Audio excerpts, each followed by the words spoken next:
മുൻപത്തേത് വഖഫ് ഭൂമിയാണെന്ന് സമസ്ത യുവജന സംഘം സംസ്ഥാന ജനറൽ സെക്രട്ടറി അബ്ദുൽ ഹക്കീം ആസ്ഹരി. മുനമ്പം വിഷയത്തിൽ സർക്കാർ അന്വേഷിച്ച് നടപടിയെടുക്കണം. മുനമ്പത്തെ വഖഫ് ഭൂമി വിറ്റതിലെ യഥാർത്ഥ കുറ്റക്കാർ ഫറൂഖ് കോളേജ് മാനേജ്മെന്റാണ്. അവരുടെ മൗനത്തിൽ സംശയമുണ്ടെന്നും SYS ജനറൽ സെക്രട്ടറി പറഞ്ഞു.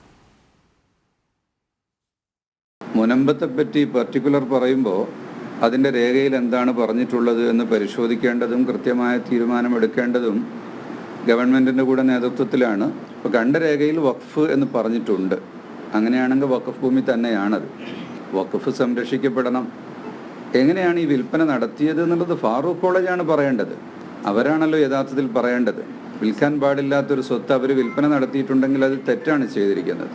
അവർക്ക് പാർപ്പിട സൗകര്യങ്ങൾ ഉണ്ടാവുക എന്നുള്ളത് ഗവൺമെൻറ്റിൻ്റെ പൊതുവായ ഉത്തരവാദിത്വമാണല്ലോ.